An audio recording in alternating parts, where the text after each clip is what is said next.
how much money you made from the most viral video. One of my most viral videos, what I would say, was between.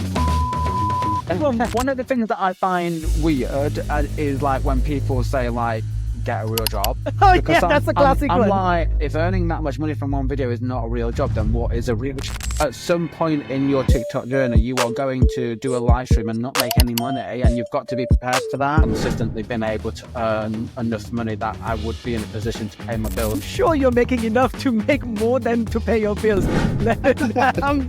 I'm pretty sure about that, Tariq. Come on. Definitely. In a video on one of their products, and that, you know, got a lot of views, and they must have seen that video and said, next time you do that video, do you mind linking the product to help us? You can do that on TikTok. And I was like, oh.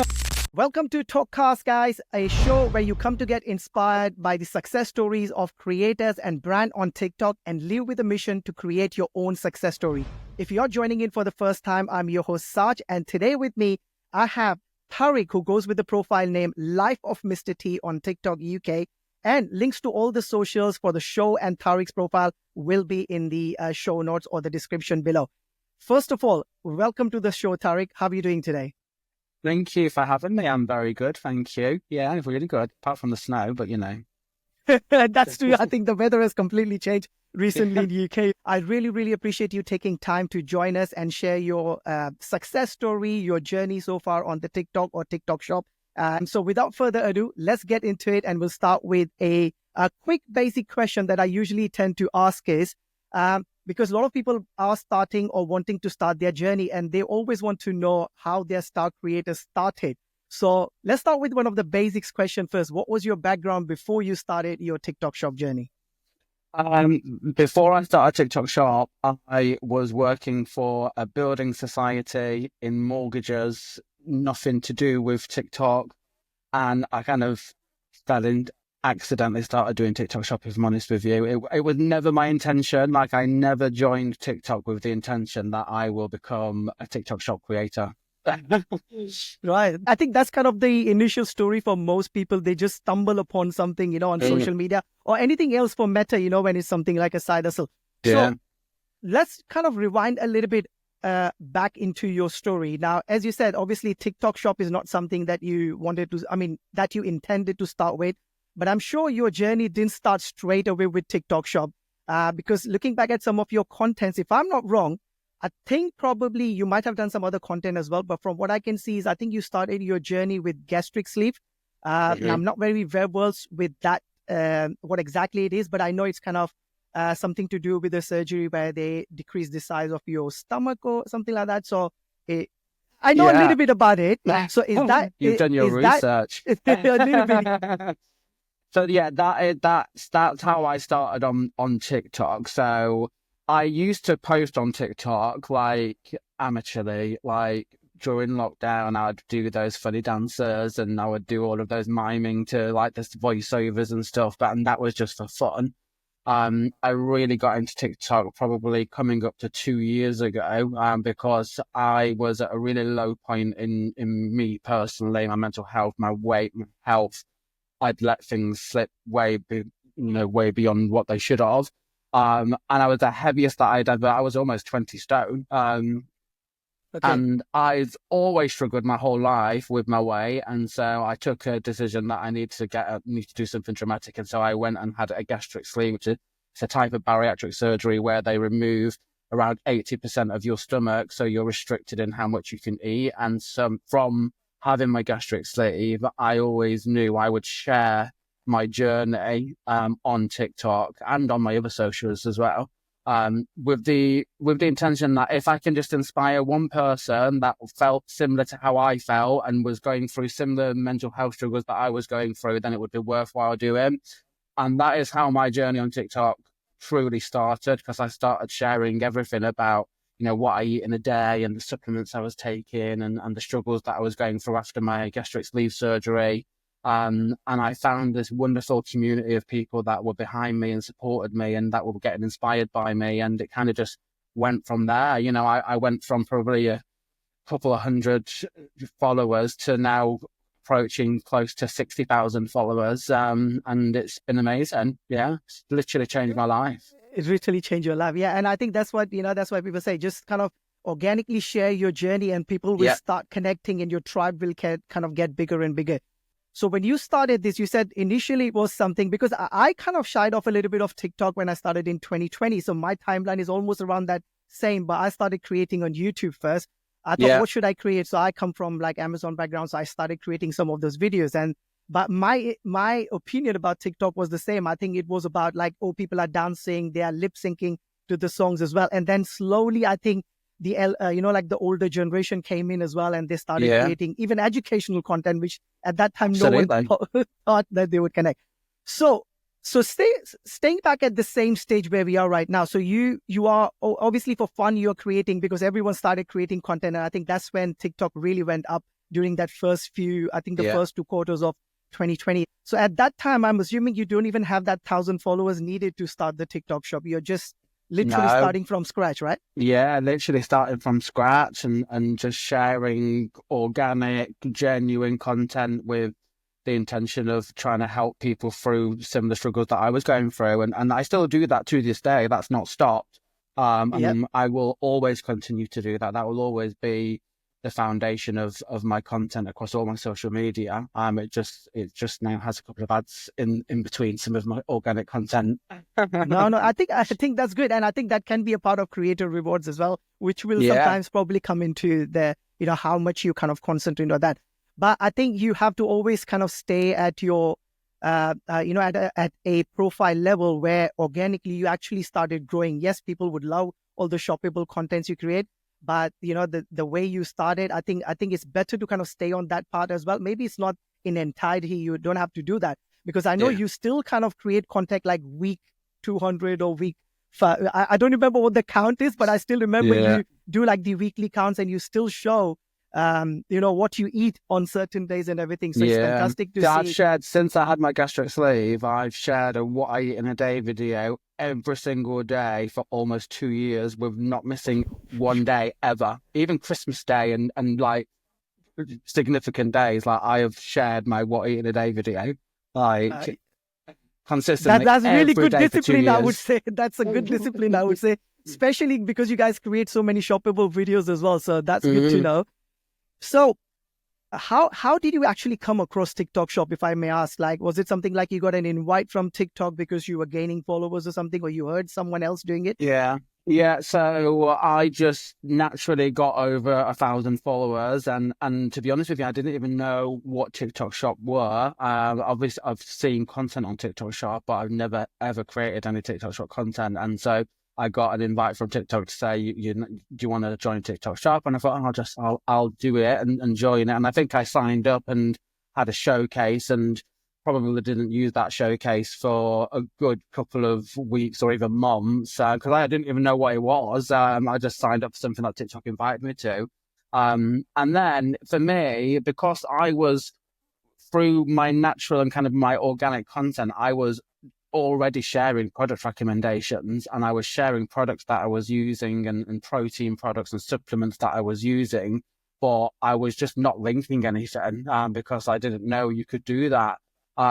It was then once I'd signed up and kind of researched a bit and understood, and actually one of the first brands that I promoted were Wellguard, and I'd done a video on one of their products, and that it got a lot of views, and they must have seen that video and said, next time you do that video, do you mind linking the product, because you can do that on TikTok Shop. And I was like, okay. Because I think from there. I think that's one thing, like, TikTok should probably somehow, get that feature out, that if you wanted to replace your link, or maybe if you forgot to link in, you can at least go in and change it, right? Yeah. Because sometimes they, like some product goes out of stock, and then some create, like some shops do create multiple listings of products, and there's no way to go in, even though you're, getting those views. Because I remember I created a video for Samsung Galaxy A15, and one of the shops obviously closed down, or they ran out of stock. And then there were so many other, sellers who had similar stock, but I couldn't link it. And that was my first actually viral video, which went all to like 200, 300K, because I never have viral videos. But I couldn't add anything. So it's getting views till date. It would be can't good if add you could anything. go back and add links, definitely. Yeah, but Yeah. so I didn't know that was even a thing, to be honest with you. So I started to then think, oh well, I'll add the link then if it's available, because I would talk about the product, and then people would be like, oh, where do you buy it? They're like, how do you get it? And then I would always have to like try and in the comments like guide people to where to buy it from. And then I was like, oh, this actually makes it easier for me, because if I can link it, I can say you can actually buy it from this video, and the link's here for you. And it just took off from there. I started linking supplements, protein products to start with, because they were what I was using and kind of what I was sharing with people. And I think within, a couple of days of doing that, I was making sales. Not big sales. I was, maybe a couple of pounds, and I was like, this is amazing. I've just earned like £5 off this video. And then it just built from there and went bigger and bigger to something that I would never expected to happen, to be honest with you. Yeah, and we're going to share your journey, because I think one of the biggest partnerships you have had is with that Wellguard, where you have your own bundle as well now, which we'll come to, because I've got that video to share on screen share with the audience as well. But it is so great to see. And just like you said, it is that, the first couple of pounds or first £5, £10, when you start seeing that, you think, okay, we are onto something, this can be something scaled up. Okay, at that time, you don't know whether it's going to go in, thousands of pounds or even like 5 figures or 6 figures. But you get that initial spark and believe that, okay, yes, this is something I know you started in quite early, but a lot of people like who are watching this, podcast right now. Yeah. I'm sure most of them have searched this podcast or have come across this because they have seen people making money now, and they're trying to kind of, go from that initial phase to that belief phase that, even they can do this, even on as a side hustle. And even when I first started making money, I was still in a full-time management job at a building society, like working in mortgages. Like I was thinking, this is just a nice little bit of extra money for doing content that I was already going to be doing anyway. And so actually, whether I had no pressure or expectation on myself, because I was like, well, if I don't make anything, it doesn't matter, because I'm not doing it for that. I'm doing it to help people find the products and recommend products to people, which is what I was doing. It really was when it started to build up even further that I was like, this is actually making me an income. Like, I don't know what is going on. Like, and I think one of the first things I paid for a holiday, I was like, let's go on holiday. Like, let's book a holiday with the TikTok money, like, because we've got enough now. And I was just like, what is going on? Like, is this my life now? It's crazy, isn't it? And I think I did an interview with Charlotte as well, which will obviously go live at the same time that you know of. And it's so amazing, because you talked about holiday. Her intent when she started posting link was exactly the same. Really? That she wanted to kind of have that extra supplement income so she could have a better holiday, or what she would have always planned. By when you're on a strict income, or you're at like your regular income, you're always a little bit worrisome, like you don't want to overspend and don't definitely. But when you have that extra budget to spend, it gives you that cushion, like, okay, let's go ahead and relax. So it's great to know that most of us have had similar kind of situations, when we started. Absolutely. Yeah. So do you remember how long did it take? Because, that's the good thing about you, Charlotte, and everyone, that you were all like early adopters in a way. I think you probably started so early as well. Do you remember how long did it take for you to actually make your first sale? Not like substantial sales, but even like first sale. Was that like quite immediate because you already had that community built in? It was quick. Yeah, it was really polite. It was, within a couple of days of me posting a video, I got my first sale. And I remember my first sale, it was, I think it was, I don't remember exactly what it was, but it was either a supplement product or a protein product. That's what it would have been.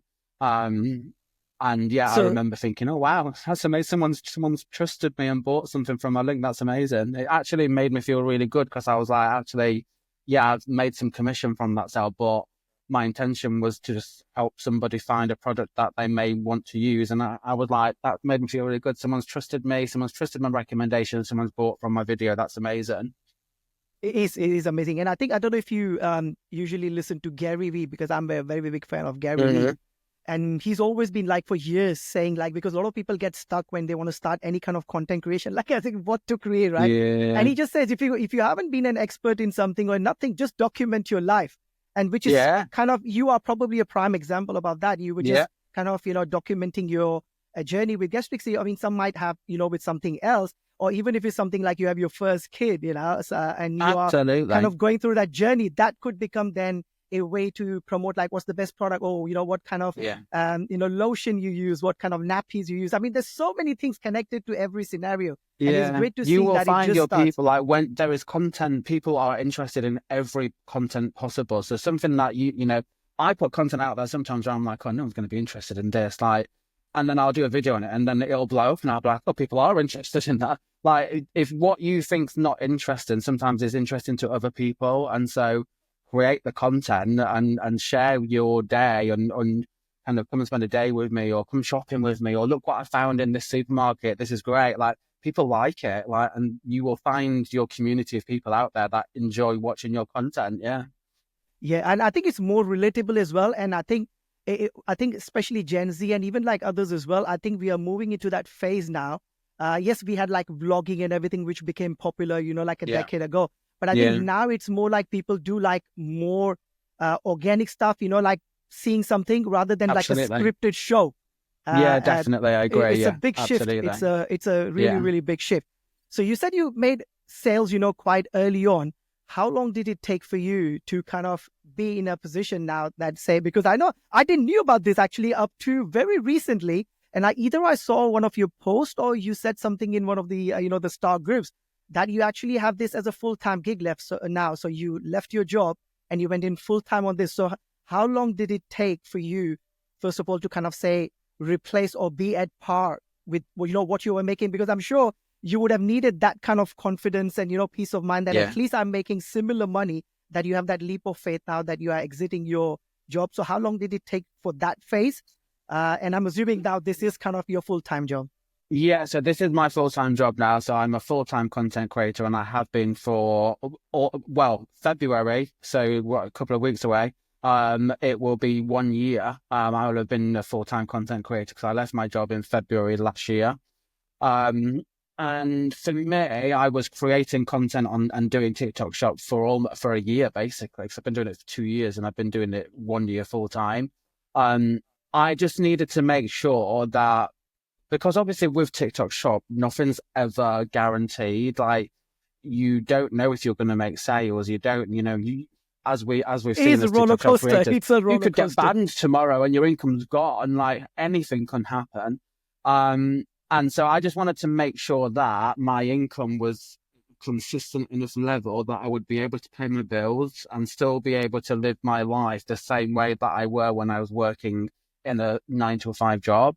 And so that took me probably a year to get to the kind of confidence levels that actually now, for a year, I have consistently been able to earn enough money that I would be in a position to pay my bills, pay my mortgage, and look after my family and my dogs and kind of, do what I need to do to be able to enjoy life still. So 12 months, a year is what it took me to achieve that. It's so great to hear that, within a year, things can change. And I'm sure you're making enough to make more than to pay your bills. I'm pretty sure about that, Tariq. Come on. Definitely. You had like viral videos. But I think it's such inspiring to hear, and like I've been like in the e-com industry. I came here as a student as well, international student. So I've not had a very easy start. But very honestly, for anyone, listening to this, I can tell you this is probably the easiest. I mean, I would still call this as a business. I know, people call us like content creators or influencers, whatever they want to call. Yeah. But at the end of the day, it's still business. And, when I asked you actually, when did this become your full-time job? I was going to kind of backtrack. Well, this is not a job. This is like us being more self-employed in a way, but it is still a business.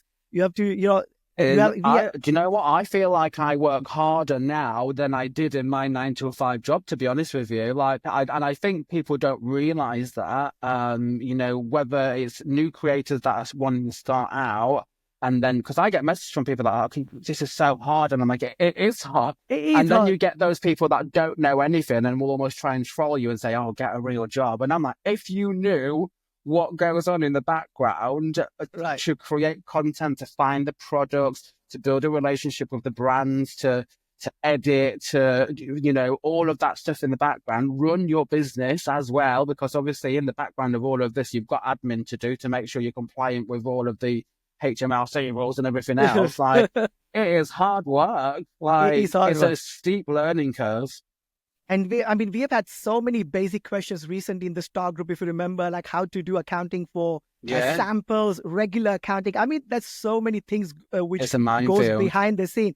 And that's why, sometimes I don't like when, a lot of like digital marketers and everything. I'm not completely against course, which we will come back to, we will come to that, because I know you recently voiced an opinion about that. Charlotte was raising an opinion. But I think what's happening is a lot of people say, oh, 9 to 5, dish about that. I think we should definitely respect 9 to 5. If you don't respect people who do 9 to 5, you don't have doctors, you don't have nurses, you don't have firemen. Yeah. So never kind of disrespect 9 to 5. But I think a lot of people are into that illusion as well, that, going self-employed, or whether it's content creator or anything, it's going to be easy job. Because if you remember a decade before, the dream was sold with that laptop lifestyle on a beach. Yes, when you are a creator, you have the liberty of choosing your time and everything, but it usually isn't like that. You're not on the beach all the time. You've got the luxury of creating your own time and managing your own time however you want to, but that's always going to be at a cost of something. And that might be, actually, I'm going to take a day out to go and spend some time with family, or I'm going to go away for a week on holiday. But actually, that is going to be a week's where I'm not going to be able to film any content for a week. I'm not going to be able to potentially be reactive to some sales that may happen that you don't know about. And it's always a risk of missing out on something which would have allowed you to create more income for yourselves. Yeah. And I think, this is like a typical behavior, or whether it's like, especially like content creators, but like, entrepreneurs and everything as well. Very few people are able to switch it off at night. You know how it is, right? Suddenly, just before going bed, you might have seen someone else's video, or you just came across another product, and you're just kind of going through, I should do this, I should do that. So yes, it is a very, very good field. But if someone is telling you it's easy, you're just going to be rolling banking, it's not. But the beauty about this is probably as a business as well, with your skills. I think personally, because I've been doing like Amazon and lots of like physical products and everything, this is probably, as I said earlier on, Charlotte's episode as well, I think this is probably the lowest barrier to entry, which you could literally start for less than 50 or 100 pounds. And all it needs is your efforts. I mean, that's your currency you're paying in, efforts and time. Maybe you're not buying products and everything, but that cut down the risk such a lot, such a high level, that you have nothing to lose to try, to be honest. Yeah, absolutely. Definitely. Yeah. If you are going to create content anyway, and you're thinking about giving it a go, then you literally have nothing to lose. And so people, I think, get caught up on trying to get a sample or get a product. Like, a lot of the time, you will already have that product in your home, and it will be available on TikTok Shop. So if you have got the latest trending air fryer or the latest trending product on TikTok Shop in your home already, do a video on it. Like, you never know, that it just takes one video to go viral and it can change your life. Yeah, and it always starts with that. And I think a lot of people, there are other methods to get, like loophole methods to get those 1,000 and everything. But genuinely, if someone is trying to, I think the best thing is, just like you just said that, whatever you have in your house, even if there's no shoppable link, just start sharing details about that. And you will have that first 1,000 followers just by putting up, I think you're practicing your skills as well. Because as you know, speaking in front of the camera takes a little bit while to kind of adjust to that. Some people are very charismatic. They're already extroverts. So for them, it's easy. But I'm talking like an average person would take a little bit time. You will see, if you see someone's video, like I'm sure if you see your old videos as well, the confidence and everything in your own voice, you will see a major difference in the pattern. Yeah. I actually get people comment, like, because I'm very thankful. I've got some very loyal followers, and I have got followers that they're not been mean to me, but they will say to me, like, because obviously my account's been all about my change in my appearance, because I've lost 9 stone of weight. And so from what I look like now compared to what I looked like 2 years ago, like, some people wouldn't even know it was me. And I get comments saying like, oh, you look amazing, but your voice has also changed. I'm like, no, my voice hasn't changed. I'm just confident now. Like, I wasn't confident then. Like, so my voice is the same, but I'm just more confident in my presentation of stuff now. Yeah, and I think that always comes with an experience, whether it's content creation, it's business, whatever. I mean, even if you talk about like athletes and everything, they're not going to be the same on day one, whereas when they are in practice and, when they have gone through the struggle of, playing that every day or practicing or getting coached and everything. Yeah. But as we discussed, it's a great opportunity for everyone listening to like that, whether you are someone who's just looking for that extra couple of £100 to, pay off your mortgage faster, or you are a wannabe parent or single parent who want to stay at, home to take care of your kids and you're worried. I said that a couple of times before as well with Charlotte. I think it's such a good thing to get started at home. Very low value risk as well. Don't need much money. And you could literally start for something like, say, a tissue bundle roll, which, Charlotte has like 6 million views on that, which you're going to need anyways. Like you use them day to day. So nothing is going for waste. And it gives you a chance to kind of, create videos and get comfortable. Yeah. So coming back to some of your viral videos now, again, some of, you, Charlotte, and all these star creators, you guys have so many viral videos. It's hard to pick which one to kind of share with the audience, but we might share one or two and just get a little bit of your your take on it. Like, how do you prepare for those videos? And a little bit of what the GMV was, whatever you are comfortable sharing with them. Yeah. So I'm gonna share this screen now. Bear with me. I'm interested to see which one you've chose. That you've got effortless ironing. On a full charge, it's got 25-minute runtime on maximum performance and maximum steam. Now, I'm just doing half of this so you can see the difference. The bottom half is ironed out incredibly well. This is working beautifully. The deal will end on Sunday and it's very limited stock. So if you want one, go grab it now and do not miss out on this.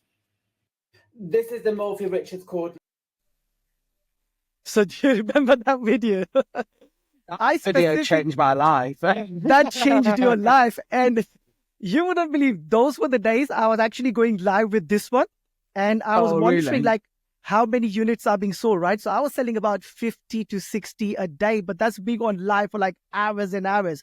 And like next day I see like, couple of hundred or like, the quantity being sold was drastically changed in a couple of hours. And next day it would like change to 500,000. And I'm like, who's selling this? Because it does take, the viral videos, when you go and see the top performing videos as a creator, it takes that 48 hours to 72 hours to reflect which is the most sold or, popular video in that. So tell me about it. How did this change? How did you first start? And I think this wasn't even your original video. I think you had an original video which reached, I think, couple of 100,000, which was awesome. But then I think this was the one where you replied to the comment, and where I remember in those days, the replying videos were really flourishing on TikTok. So I did an original video with the cordless iron, and that video did very well, and I saw, a significant number. And then I think somebody, that video, I kind of just showed it and was like, this is the Morphy Richards cordless iron, and it's cordless. And then someone was like, yeah, but can it iron a shirt? And I was like, oh, we'll do a video reply to that. I was like, that's a really good idea. So I got my ironing board out and got a crease shirt, and I was like, right, let's see if it can iron a shirt. And then I tested it out, and that video is the one that kind of really took it off. And I mean, I couldn't tell you an exact figure, but I've probably sold well over 5,000 units of that iron. That is mind-blowing. And I'm talking in the space of maybe, 3 or 4 days. It was quick. It was quick. Yeah. That's what, like, I'm thinking, man. And once I saw that it was your video, obviously at that time we were not in Facebook groups and everything, and I'm like, oh my God, he's created magic. And and I was just thinking, first thing came in mind, I think it was very relatable. First of all, it was a follow-up video. So, people are reading the script or the text from the question, which gives them a little bit of time. And, at that time, everyone was saying, if people have spent more than 3 seconds, then there's more chances of video going viral. So I thought that was one of the reasons. But what do you personally think, kind of apart from the ones that I said, because I want to leave it to, give you time to kind of share. What did you think was the main reason why that kind of went viral? Because I don't think so you are even comparing the price to any other place. No. I couldn't actually sit here and tell you why that video went viral, because I do not know. I just think it's a good product. The price was good. It's from a reputable, well-known brand. And it was the demonstration of actually showing it works. And I think the big selling point of that iron was that it was cordless. Like there's no wires, so it was unusual. Although lots of people are like, oh, they've been around for years. And I'm like, well, I've never had a codeless iron and I'm impressed. Yeah, same here. I've never used it. I Yeah. might have heard about it, but I never Yeah. used it before. And I think not only for you as a turning point on your account, I think it probably changed the track of Morphy Richards as well. Because I think this was their did, first yeah. viral product. And then obviously I will talk about the other products that you partnered up with them. So you said you sold well over like 5,000 units. And I think in most of the time it was between that 30 and 35 pound range. So Yeah. from one video, you were able to sell, like, well, you were able to generate or revenue or GMV is gross merchandise value for people who are listening to this for the first time. You were able to generate 150K GMV from that one video. Yeah, absolutely, which is mind blowing. Yeah. And for me as well, because I didn't expect that to happen when I posted that video. Obviously, whenever we all post a video, we never know if it's going to do well or not. And so I think I kind of woke up in the morning and I was like, what is going on with my TikTok? Where are these notifications coming from? And there I was like, oh my God, the iron is literally, the videos blew up. Not the iron, but the video has blown up. Like, it has gone viral, and it was just incredible. And that's obviously Morphy Richards were aware of that, and they reached out to me and was like, "Oh my God, have you seen what?" I'm like, "Yeah, I know, I know." I mean, it hit 4.9 million. Sorry for the people in that warehouse at the moment. And I think they had like a little bit of delay in initial those days as well, because they weren't expecting it. Yeah, like they weren't expecting it. So it took them like a couple of days because I had some regulars on my live stream who said they had never received it. And I'm like, you have no idea that one of the other videos has, completely gone crazy. And I think because it was the first time the product had launched on TikTok Shop as well. Mm-hmm. Yeah. I mean, it hasn't sold before. So it has much more chances of that virality and more people buying it, which is kind of very important as a creator to kind of keep in mind as well, that if you're already making videos on something which is already that viral, even though the video might go viral, the chances of them selling as much, obviously, it's like diminishing marginal utility kind of concept. I mean, more people have already bought it. Obviously, less people are going to buy the next few viral videos. And I'm sure I was watching your profile then. You then created loads of other videos, like in continuity answering more questions. And I'm sure that kind of brought sales as well. But I think this was probably the biggest one. Definitely. And that iron is, even to this day, to be honest with you, is still a really good seller for me. Like, I think every single day since that video, and even still from that video, I am still making sales on that from those videos still, to this day. And I think that video must be a year. I can't even remember when I posted that video. Yeah, I think it was March or April, springtime. So coming up to a year ago.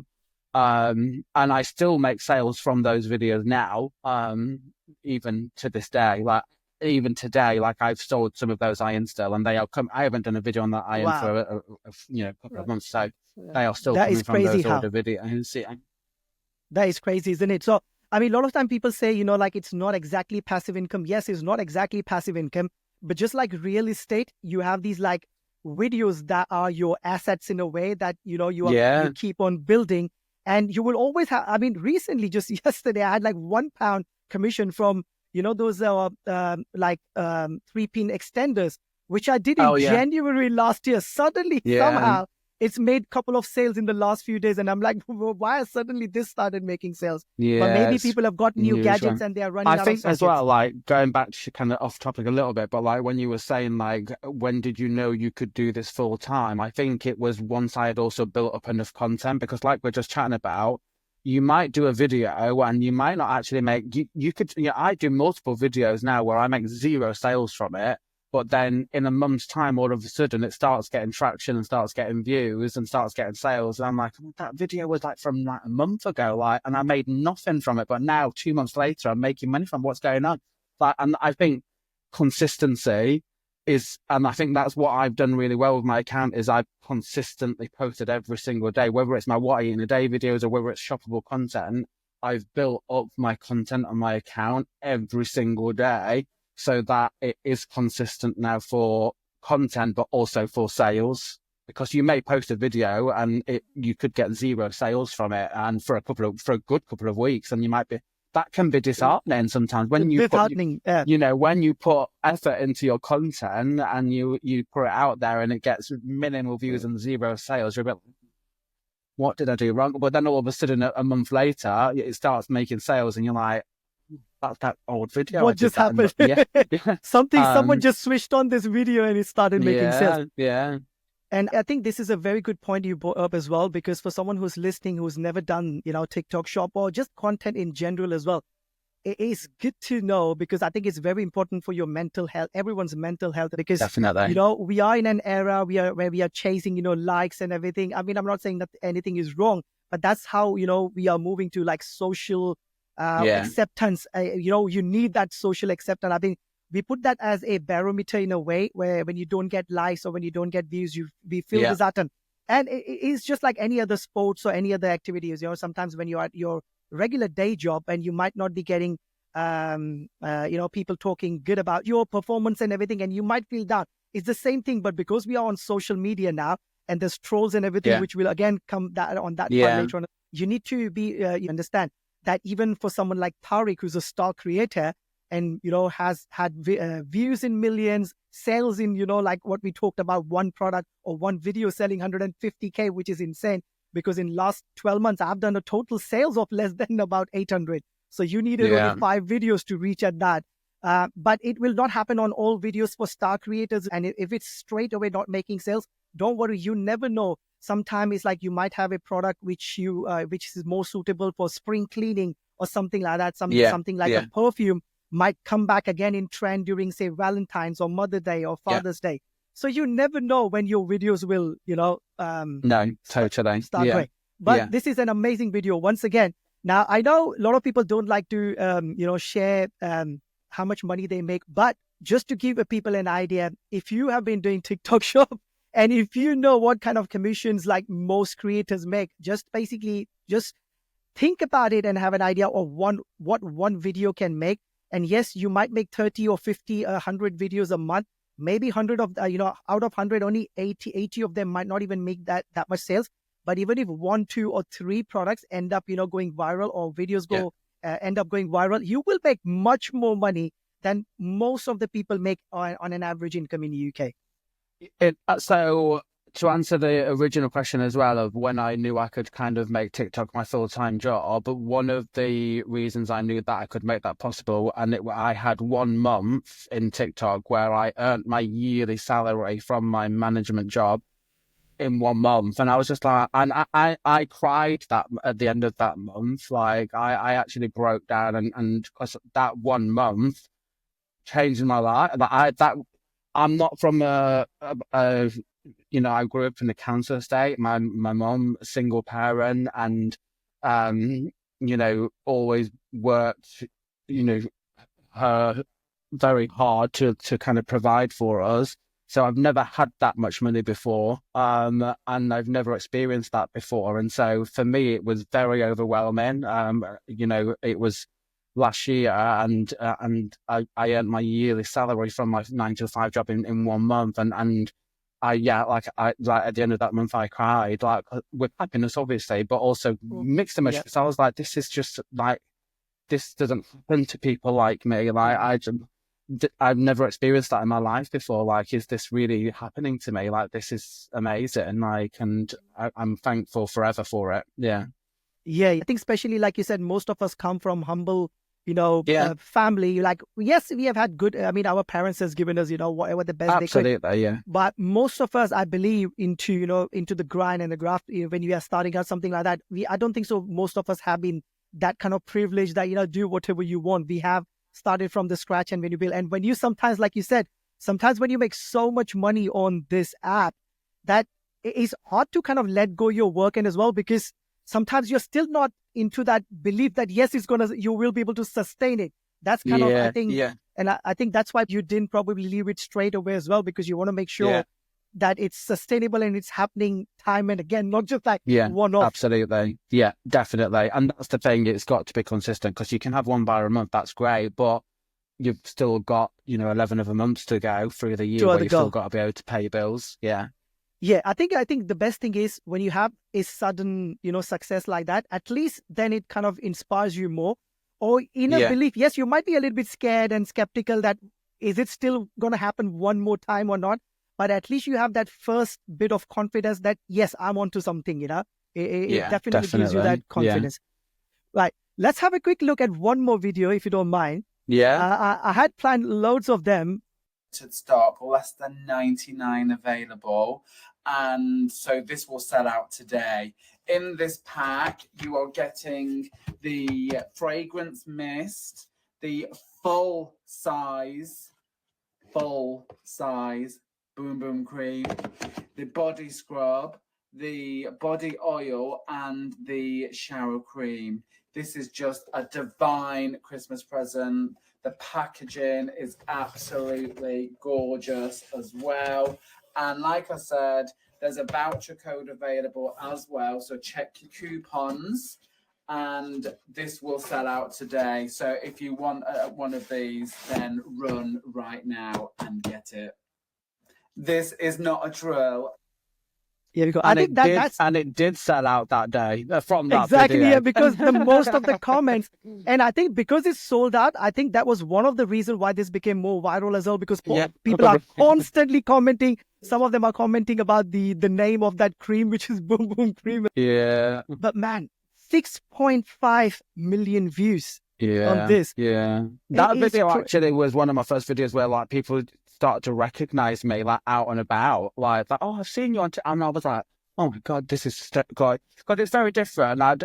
For people that have ever experienced that before, and I have never, like stood in your home, filming a little video and posting it, and then being out and about and people coming up to you and being like, oh, I follow you on TikTok. And I actually find it, I like it, don't get me wrong, like, I enjoy meeting people, but I also feel like an imposter, like, because I'm just like, oh, what? Like, I get imposter syndrome because I'm just like, oh, like, I get really shy, like, because in real life, I'm not a I'm a civilly overconfident person, like, when I meet people, and so when people come up and approach me and I'm like, oh, well, I know you are, and I'm like, oh, thank you, nice to meet you, like, but I mean, I'm sure you are like a little bit nervous sometimes when people meet you suddenly, but I'm sure once you have left that place, you have these feelings and, thoughts coming back. I mean, and it kind of provides you that positive, peace of mind. Definitely. People know you now outside the app. It's amazing.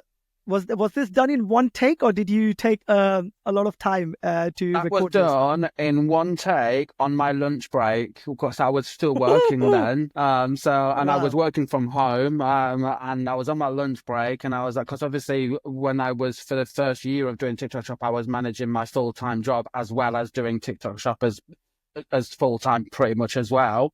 And so I was like, right, my lunch break, I've got an hour. I need to film quite a bit of content because I've got like a few things outstanding. And this has just arrived. It's timing it because it was coming up to kind of like Black Friday type, like Christmas present time. And I was like, I need to film this really quickly. So I did it really quickly in my lunch break while I was working. And it's so good.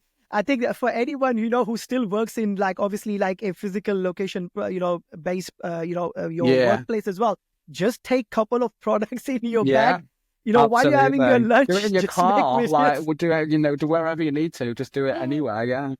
And looking back at some of you star creators as well, what I've realized is the ease and, not overthinking or not over scripting or something I think is kind of like the biggest asset that some of you guys have, which I think I don't have. I think if I don't like write scripts, but I need something to know what I'm talking about constantly because English is not my first language. So I don't, maybe for some it might not be difficult. For me, sometimes it becomes difficult if I don't know what I'm going to talk about. And I think most of the viral videos from creators like you, and I've gone through loads of your videos, I've seen it's that ease. Because sometimes when you have had that jump cut where you have recorded a little bit and then you have cut through and then you have started again, you can still sometimes know. Maybe a regular customer or some viewer might not know, but when you are a creator, you see those jump cuts and he took this into 3 takes and then, edited and combined. But most of your videos I've seen is just that free flow of information. I always try to, So if it's going to be a lot, it depends what I'm promoting, if I'm honest with you. Like if it's something that's quite simple and I'm comfortable and I know what I can say, if it's something that's more in depth, and then I might do that in a couple of different sections and kind of edit it all together. But I don't script anything. I try to kind of think of like a hook, what's going to try and get people to try and watch the video. But then whatever I will say is kind of improvised and kind of in the moment of me pressing record and just blurting out whatever comes out of my mouth. So it's just more like impromptu. You just decide what you want to say. And I research the product so I know about it, and I'm like, right, so and I always just think like if I was gonna buy that product, like what would I want to know about it? Like what would I want to see? Like, because I'm visual, and I say this to my other half all the time. Like he'll talk to me and kind of tell me loads of information. I'm like, oh no, just show it. I need to see it. Like, don't tell me. I need to see it. I'm visual, and so that helps me a lot, to be honest with you, because I'm like, right, so when I am buying something, I like to see the different angles, the top, the underneath, like I like to see the information and see the product. And so before I prep to film anything, then I look at the product, I use it, I like, what would I want to know about this if I was going to buy it? And then that just comes out of my mouth when I start filming. It's good. I think is that ease, which kind of, now that you've created so many videos as well. Yeah. And if I'm not wrong, just like some of the other big creators, like you are like a big star creator, and I don't think so you even use a camera. So you are actually literally doing the entire TikTok shop just on a phone, and most probably, on my phone, yeah. I know now I think you use that device which shows you your rear camera, which you attach at the back. Yeah. But pretty much, I think for the first year and a half, you have just literally done everything with a front-facing iPhone camera, if I'm not wrong. Yeah, and not yet, like probably because I've got a little screen now that connects to my phone, so I can now film from my back camera, because the back camera is obviously much better quality. I probably have only been doing that for I want to say 4 months. So up until that point, I was just using my front camera on my phone, and that's it. Yeah. The reason why I ask this is because, like me and some of the other tech creators, like Sawa, we overcomplicate things, different angles and everything. Yeah. But the reason why I bought this thing up, because a lot of times people think that's another barrier to entry. So if you are a wannabe content creator, guys, it doesn't really matter what phone you're using. You could literally become a star creator just by basically using your front-facing camera. Yeah. And just the practice of creating video. You don't need any fancy gears. I don't think so. Even Tariq uses any kind of special microphone or nothing as such. You literally are just recording with the phone camera. Exactly. I mean, I know you use the rear camera now, but like the first part of it, from being a beginner content creator till the time you became a star creator, you did that just with your front-facing camera. Yeah, definitely. Yeah, absolutely. So do you use any, I'm assuming you don't use any softwares as well, so you record directly onto the TikTok app, or maybe use a little bit of CapCut, I believe? I use a little bit of CapCut. I used to film in the app, like through TikTok app, but I don't even do that anymore. I just film on my camera, and then I will generally, probably 99% of the time, would upload all of the video into the TikTok app, edit in app, and then upload and post. There's a few videos, TikTok shop videos, less so. More of my organic content is where I'll edit it more differently into like CapCut or something like that. But for TikTok shop and shoppable content, then I will film on my camera on my phone, and then I'll upload it into the app and edit it in app, and then post away. Right, so just keep it simple and keep going. Yeah.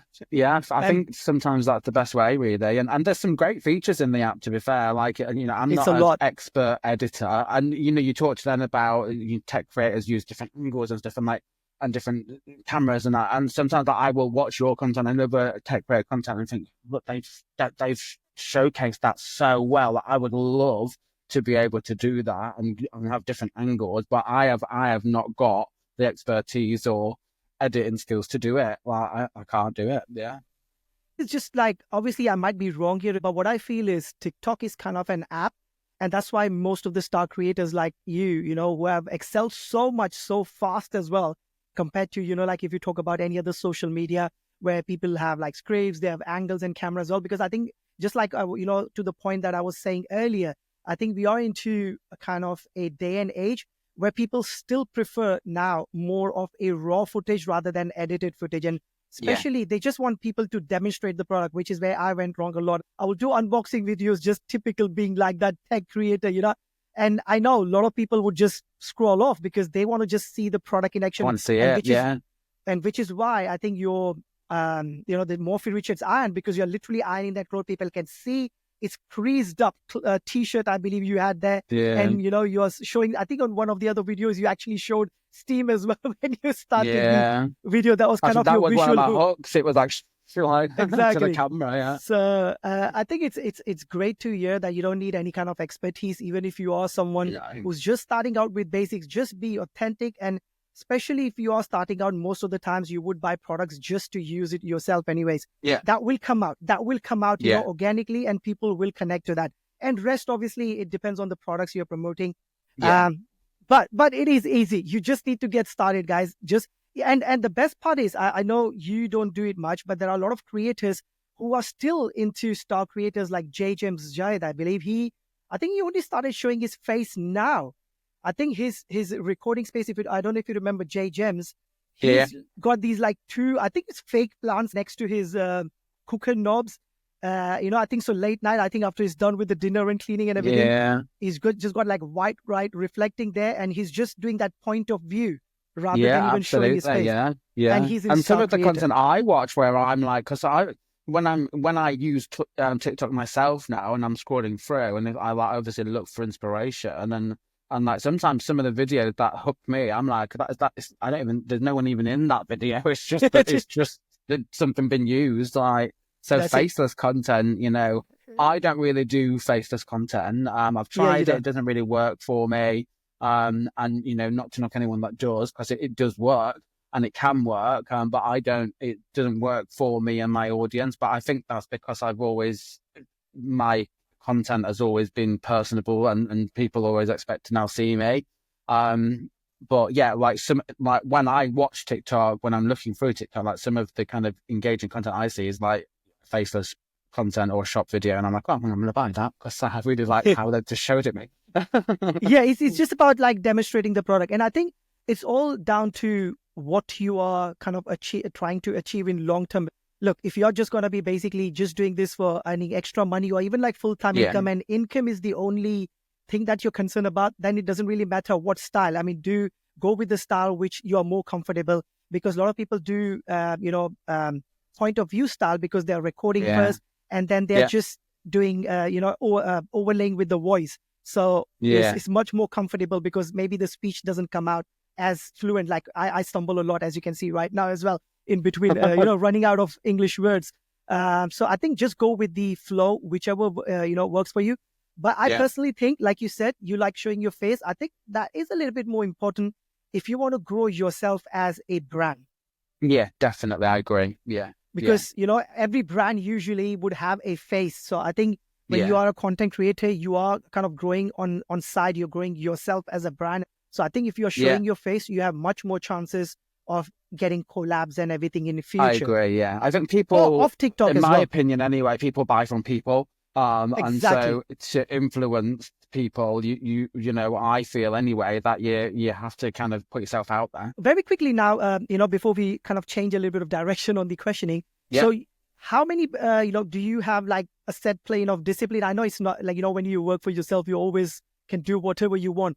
But do you set yourself like a disciplined, schedule that you do have to like, say, record or publish like 3, 5, 10 videos a day, whatever your number is? Or do you just kind of go with the flow? I haven't got a set number, so I never say like every single day I am going to post 10 videos. Like I don't do that. Some days I may post 10 videos, some days I might post 3 videos, some days I might post 20 videos. It really, for me, depends on... I'm quite a reactive creator, so like if I see a flash sale that pops up, I'm like, right, let's grab that product, let's promote that quickly because it's just gone on flash sale. If I see something trending, I'm like, oh, I've actually got that, or I'm going to buy it quickly because that's trending and I want to do a video on it quickly. So I am disciplined with my time though, and I find it now more than ever since leaving my full-time job, I have to be, because otherwise I would get lazy and I kind of would let things slip, and I can't let that happen because this is my full-time job now, and I have to treat it like a full-time job. And so I can be a little bit flex with my time in that I might have a little lie-in, or I might think I'm going to go and go to the gym in the morning rather than in the evening now, because I can do it during the daytime and I can be flexible and, I'm going to go and take my mum out for a cup of tea. I can do that now. But there are often times where I will turn to like my friends, like, oh, you thought I can't because I've got to work, or like, You need that discipline. People, I remember my sister going, oh, can you look after your niece for the week because I need to do, and I was like, I'm working, I can't, like, I think and they're like, no, but it's just TikTok, and but I have to work, like, and I treat it like a full-time, because it is for me, it's my full-time proper job, and I have to treat it like that, otherwise I will get lazy as a person, and my content will start to slip, and it can very quickly go downhill. And so, yeah, I'm very strict with my days that I've during the day I film and have that structure still. For me as a person, I need that structure. I don't know if you have noticed this as well as a creator sometimes, like obviously I did more of lives, you do more of videos. But sometimes, when you don't do it for a few days, whether it's even if it's holidays or something, yes, we want to enjoy our holidays. But once you've stopped recording or going live, in my case, it just feels a little bit weird. I don't know if you have... Get out of practice, yeah. Like, I went on holiday in November, and I went away for a week and came back and started filming again. And I was like, I feel like I don't know what I'm doing. I forgot what to say, and I didn't know what to do. I was just like, oh my God. Yeah, that flow that we were in before we actually went on a break just suddenly breaks, and it doesn't feel as warmed up, if you know what I mean. When you're totally. getting ready for something. So it's good to know it's not only me, because I've left literally, like, I haven't done live stream since Cyber Monday. So this is the longest I have not done it. And I'm feeling so itchy now to do it. But I'm changing a little bit of direction, as I said, with my content and everything. But it just feels a little bit weird when you haven't done it. And when you're in that flow, it becomes so easy just to pick up another product and create a video or start promoting it. This is one question which I think worries a lot of wannabe creators or already who are creators, whether they're star creators or whether they are at the start of their journey. How do you deal with the trolls? Because with being on social media, whether it's TikTok Shop, comments telling you, oh, look, he's being sold out for that extra 10p or whatever comments. Sometimes, like, I used to get about curries, people asking me what curries I've got to sell and stuff like that, being an Asian guy. So I'm sure you get loads of trolls. I've had that. I'm half Pakistani. I have had those comments on TikTok as well. Yeah. So how do you deal with that? And how do you kind of, stay motivated? Has there been ever a time, especially in the early days of your start, content, being in a content creator, especially TikTok Shop, where you felt, this is not going to work. It's too much mental pressure. Like, I'm going to create this. Or was there any time? Or how do you deal with this? Like, just what your opinion is on that? Like, any sort of social media is wild, and it can be really wild. And I think you have to be able to grow thick skin really quickly. Otherwise, it will tear you down. Social media can be a very horrible and unforgiving place, but it can also be the most wonderful place. And I get trolled daily, and there's some great tools out there that you can filter certain words and stuff that you don't want to see. And so I've got some filters now on all my social media where there are certain words that I find triggering that I don't want to see, that I will try and filter out so that I don't see them. I've got my other half who is really supportive, and so he will often go into TikTok and kind of review the filtered comments and delete stuff that he knows that will, impact me and trigger me. That's good. So that's good, but obviously not everyone's got that. But I don't know how to deal with it, because it's difficult, and there are some days even now where I'm like, it doesn't bother me. But there are some days where I'll see a comment and I will find it incredibly triggering. And I think you just have to know when to take a step back and have a little bit of a break. And when I say a break, I don't mean, deactivate your account and leave. Yep. I mean, like, just go off the app for a couple of hours or a day and go and have a spa day, or go and see your family, or just go out to the shops, or, for me, I just take my dog for a walk, particularly in my head. Like, I think you've just got to know where your limits are. And someone said to me, one of my good friends said to me, like, you will never meet a hater that's doing better than you. And that always sticks with me, that phrase, because I'm like, you're right, actually. You will never, whenever you are being trolled, it's never another top creator on the app that's doing incredibly well trolling you. It's always somebody from a blank profile that sat at home alone, or, this is my assumption of what a troll is anyway.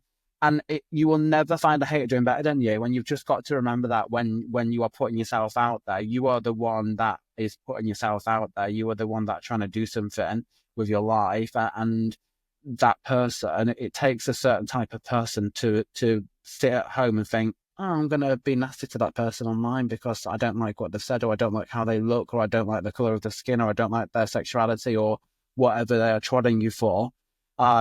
It takes a certain type of person to do that, and a normal person like me and you wouldn't do that. I'm not that type of person that would do that, and so don't let them bother you. You've just got to switch it off. And it's easier said than done sometimes, because like I say, even now I get triggered sometimes by certain comments, and I find sometimes like the professional trolls, like they can troll you without even saying a word. Like sometimes they just know like how to an emoji, or they know how to comment a certain emoji that to anyone else that people are like, oh, that's just a painted nail emoji. But I'm like, no, they're being homophobic to me. Like I know why they're commenting that comment. Like they know what they're doing. They're clever. Absolutely, I know what you mean. And I think, sorry to cut you off, I think it's me being an Asian as well, because a lot of hate that I used to get initially, which you will be surprised, on the live chat was actually from our own Asian people. The reason why I say that is because they would use BC, MC and all those kind of words, which most of the UK-born people wouldn't understand. Yeah, so, absolutely. So a lot of times you think that, you might get hate or, being trolled just because you are a different skin. No, it doesn't happen like that. You might get trolled or being told by your own people as well. So it's just the mindset of some people. And I think if you are a creator, if you are someone who gets triggered by these kind of things, just like, Tariq said very nicely, that there are a lot of filters that you can, remove the words. And there's easily just with one click, if you're on live stream as well, or whether you're on the video, you can actually disable that profile from ever visiting your profile or your live stream as well. Block and move on. That's what I do. Yeah, block and move on and filter it. And you even get trolls where they're like, oh, you've deleted that comment. And I'm like, well, I haven't deleted any comments. I wonder what they're on about. And then I'll look in the filtered comments and I will see their comment and think that it's not been deleted. It's been filtered because you are being offensive. And using some words. And now it's been deleted because I'm not allowing that comment to go on my profile. Thank you for bringing that to my attention. Yeah. But they do. That's what they find a way to get to you. And you'll never meet a hater doing better than you. Block and move on and grow thick skin as quickly as possible, because otherwise it can be a very difficult place to be on any social media. Think about it this way, like 1% of bad people would be even at workplaces. Even if you're at a workplace, sometimes you got multiple managers. Not everyone's going to be same. Yes, it's not going to be someone as nasty as typing stuff because, keyboard warriors, it makes it much more easier online. But look at the 99% or 99.9% other people who would appreciate you. I have so many people who will come in daily just to say hello, because they're regulars from the live streams.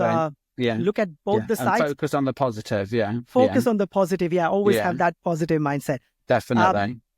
One thing I wanted to ask you is, so as I know, most star creators, apart from Charlotte and some other, they usually tend to be, now, I don't know if it's gradually you guys have progressed in this stage, or that you guys don't go much live. Now, I remember after that big event, which I missed out, I wanted to actually attend that London event where you guys went, when you had Jason and everyone from TikTok team. I couldn't visit that, unfortunately, attend that meeting. But when you were there, I think the big stress from TikTok was all about live streaming, getting ready. And when you came back from that meeting or that event from TikTok event, I saw you actually had a nice setup with all your Wellguards and everything, and you started going live. And in past, you have done that before with your treadmill as well, but it was a very short period of time that you have done live stream. So is there a reason why you particularly don't do much live streams and you stick with the videos, pros and cons, or what's your opinion? I think for me, it's just finding what works for your account. And for me, live stream didn't not work, because when I have done live streams, then it's been okay. But I think it's weighing up what's best use of your time. So I could spend, I can go live and spend, 4 or 5 hours on a live and make, £500 GMV, and think, was it worth it? Well, maybe, because I've earned maybe £200 of commission. So actually that's a good income from 5 hours worth of work.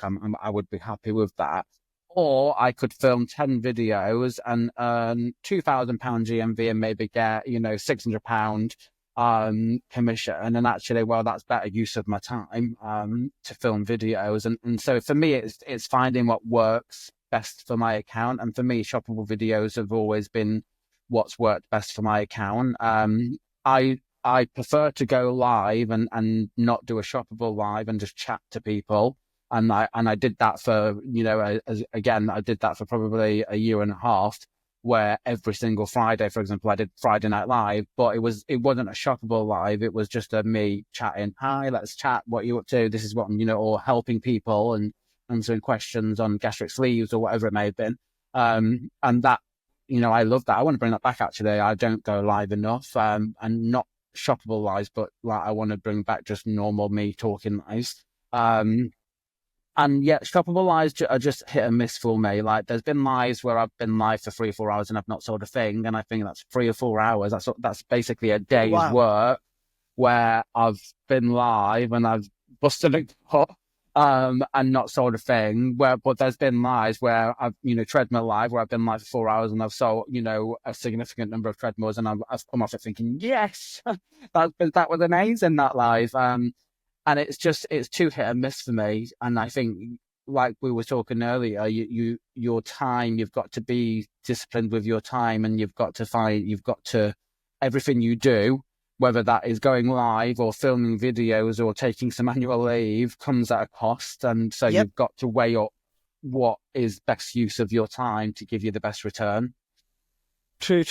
I understand where you're coming from. And I think going live, what happens is, as a new creator, if you are good, at doing live, the thing is sometimes you go into that, I wouldn't call it like vicious circle. As I said, I'm always out of words, but it's something, because you're guaranteed to make, most of us, I would say, I'm not saying it's possible for everyone, because I've seen some creators start and they're not able to carry the momentum. But for me, it was different. Like from month 1, I was only doing live stream. This was like month 1. Majority of my income was live stream.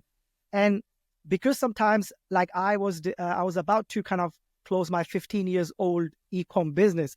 So I wanted to have that assurity that a minimum amount of money is coming, especially like you said, videos can be hit and miss. And I wasn't that good. Initially, everyone is not as good when you start with. So live streaming was making sure that I had enough money coming in. For example, the first month I came in front of the camera, which was January of 2024, I made 3,100 and commission. Yeah. So that ensured that at least I'm covering all my expenses. So I couldn't get out of that zone, because it's literally like everything. Okay, let me just jump another 2 hours. Let me just jump another 1 hour. But the only reason why I ask is because I know most creators, big creators who have gone at certain level, like you have been able to get there, is because obviously, when you're live streaming, say for example, in UK, now, US is a little bit different story. So if you guys are listening from US, definitely, the multiple is 5-6 times. So it changes a lot. Obviously, the multiple for the video would change 5x or 10x as well. But that live streaming in US would probably give you more than enough what, you would usually get in UK. So that scenario changes drastically if you are in US. But even here, I think most, star creators like you end up doing videos is, first of all, you can do multiple videos in that time. And because you have spent enough time now, that after every 5 or 10 videos, there's going to be at least one viral video. And even the other videos, they might not reach millions, but you might have some money coming in from each videos. Whereas live streams, at some point when there's no vouchers and everything, they can go completely dry. And it can affect you mentally a lot. Like you said, coming out of a live stream 4 hours in and you haven't made a sale. Which is very unheard of. It does happen sometimes. But it does happen. But I think that's important to talk about, though, because there will be people watching that will be thinking, I'm going to do this, and will do live streams. And you, at some point in your TikTok journey, you are going to do a live stream and not make any money. And you've got to be prepared for that. Because I think a lot, and it's the same with, people that have like one viral video and then go on to say, come and buy my course and I'll tell you how to do it. I'm almost coming to that. don't fall for that trap, because that's not how easy it is, and you have to be prepared to be disheartened that you might not make a sale from your first 100 videos, but it will happen. Yeah, I think it's to be honest, I think it's very unlikely that someone will not have that much. Maybe they won't become like a star creator quickly, but yeah, I think the chances of failing on TikTok Shop, I'm being very honest. I've been on e-com, I've done a little bit of YouTube and everything. It is very easy. I mean, you might, yes, not everyone has the same camera presence. Someone might have a more charismatic, like their own way they hold themselves. So they might be a little bit more appealing. They might be good at talking. Someone might be from already sales background, whether it's video or whether it's live stream. They might adapt it a bit more faster than someone else. But this is the thing. The only reason why I keep asking about live stream to a lot of creators is because looking at how much TikTok is stressing on live stream. Mm-hmm. And I think because a lot of, I don't know if you are aware, but Amazon and other marketplaces, they've already started doing shoppable videos, especially in US. So I think it is, even they know that shoppable videos are easy a little bit for other marketplaces to adapt, maybe. And like YouTube as well, it's never been a marketplace, but everyone who creates video leaves an affiliate link. So it's almost like a shoppable video, just a different way of affiliate link. So I personally think they stress a lot on live stream is because they think that's what's going to be their upper edge. And I think the way China, social media, social commerce, I think the level at what live streams sell there, it's insane. I think even US is probably like not even like 1/20th, even though US is bigger than UK as we know. But I think that's what they are kind of, betting on, that's like their differential factors. So do you think in future you will be doing a little bit more live streams, or do you think you will still continue doing more of shoppable videos unless until it reaches a stage where you think now it's definitely needed and I have to do it? Yeah. Whenever I have catch up with my management team, they're always saying, "When are you live?" And I'm like, I'm saying I don't have any plans to start doing regular shoppable live streams, but that could change because, like I say, I'm a reactive creator. So if I find that actually I feel for me to be, consistent and actually make this continue to be viable long term, I need to start doing live streams, and I will absolutely start doing live streams if that's what I need to do. But for me, I don't have any plans to continue to do any live shoppable lives anyway. I just I think most of you all did a little bit of live stream coming out after that event, because that was the hot discussion that live stream is the thing. Because this is my first year. But a lot of people said, like, going into November, initially people were not seeing as much spike on shoppable videos. And then everyone started thinking, I think that's because, TikTok has been saying, go live, go live, go live. And a lot of people were a little bit scared why the shoppable videos were not making as many sales, maybe compared to last year. But then I think as the time came in, the algorithm picked up and it was all right. It was all right. Definitely. Yeah, November was my best ever month on TikTok since I ever started. I can imagine that. I think so. Would you say this November was your biggest when it comes to making commission, or was it the last year? No, this November, I had my best ever month on TikTok Shop. Good to know about that, because I know I spoke to Charlotte as well. She said because she does a bit more GS products more, the commissions on GS products were more last year because of a glitch. Actually, it was a glitch, which is when I started, so I know about it.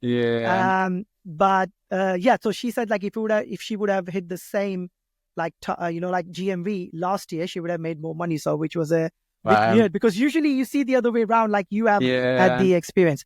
So another question I wanted to ask you is, because a lot of people, when they join, just like you said, a lot of people are selling courses. First of all, what is your opinion on courses? We're not trying to bring anyone down, because I personally don't hate the courses, especially with the TikTok.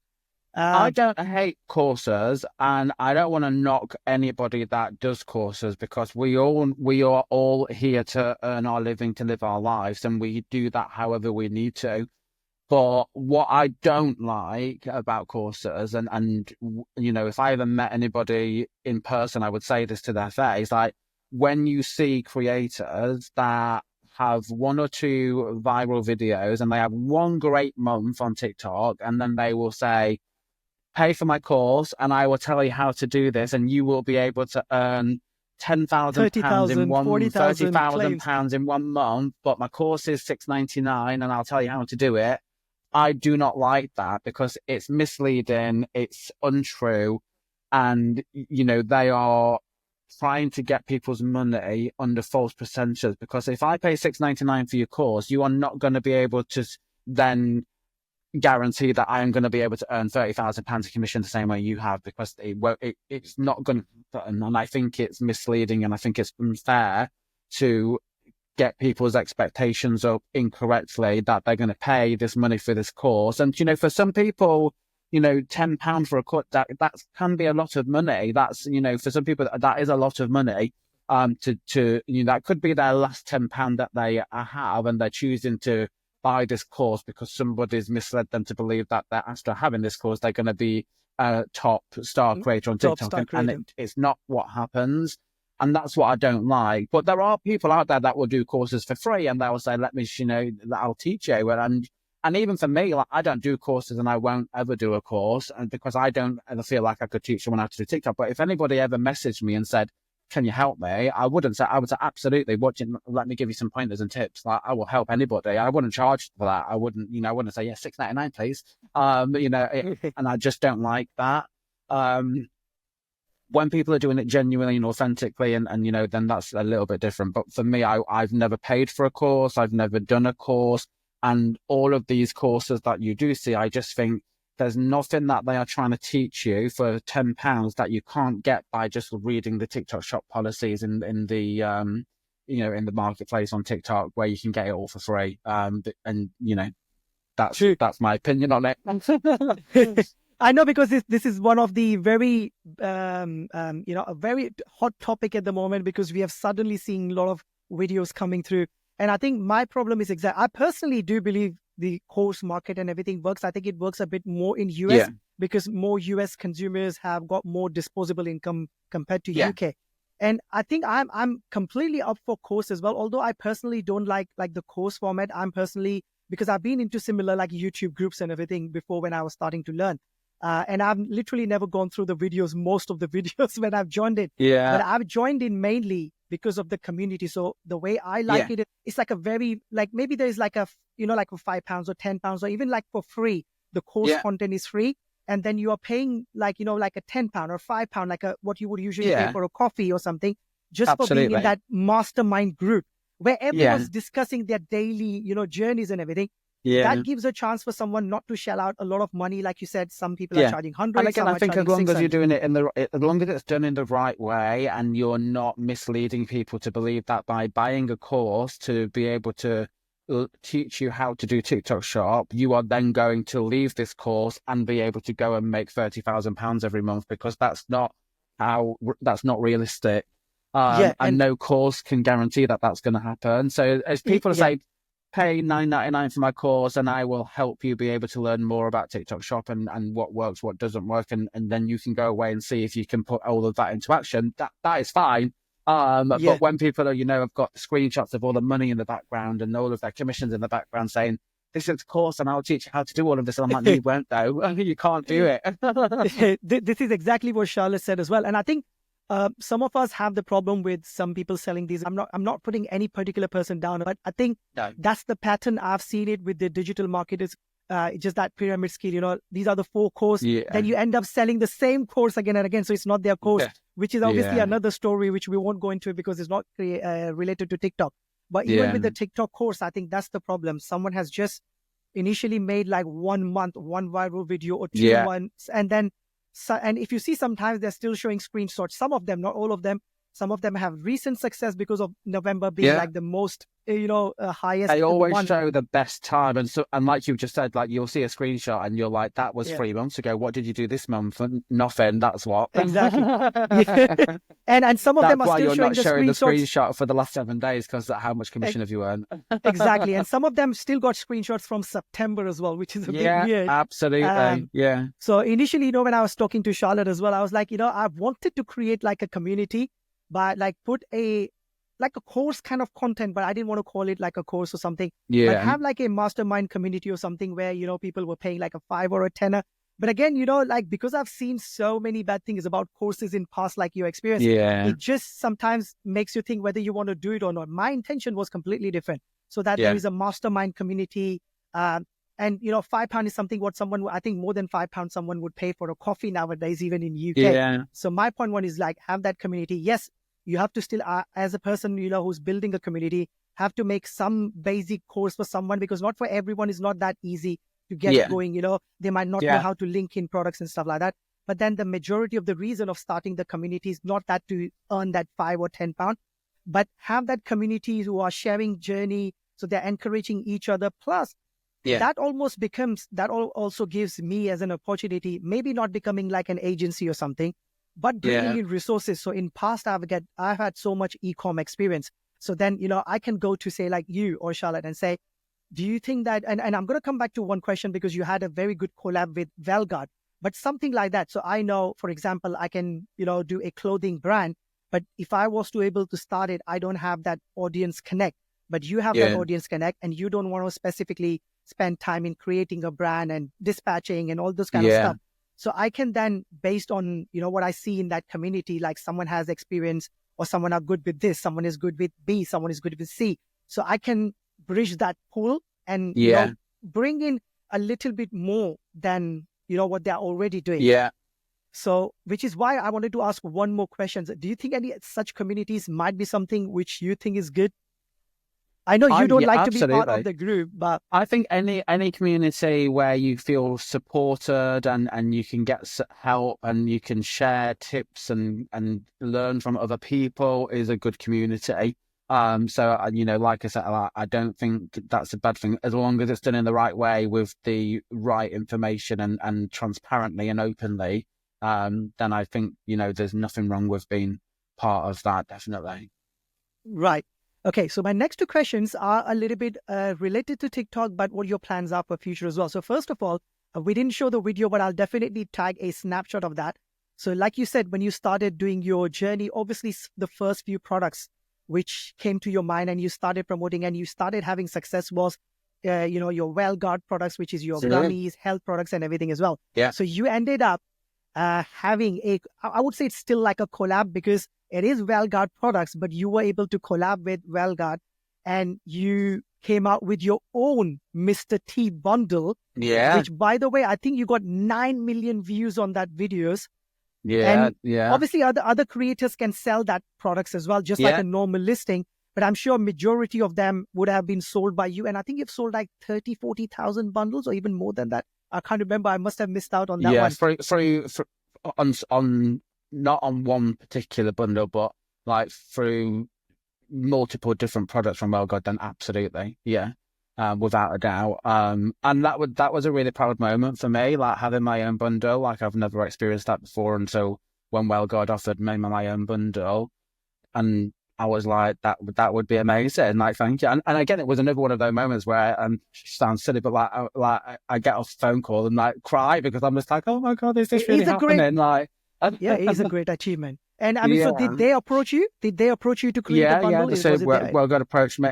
And even to this day, like, Wellguard, and I constantly get different supplement brands contact me saying, can we work with you? Like, and I'll say no, because I don't use your product. So I can't promote a supplement product that I don't know and don't trust. Like, and now, even now, Wellguard are the only supplement brand that I promote. I do not promote any other supplements simply because I don't use any other supplements. Wellguard are the only supplement brand that I use myself. And so I can't then start promoting different supplements going, well, look at this other version of collagen. This might be good, because I don't know if it is, because I've not used it. And that's, for me, like, that's important. And that will always be, as much as I need to make money and pay my bills, I will always do it authentically and genuinely. And so, I don't promote any of the supplements. I only ever promote Wellguard supplements, and only to this day. And that's because they are the supplements that work for me and that I believe in and trust and use. So yeah, Wellguard is, a good collaboration that I've got, and that is a proud moment for me, because it started from genuinely just saying, well, these are what I use, and not being paid to it, to now being able to make that a sustainable income on its own.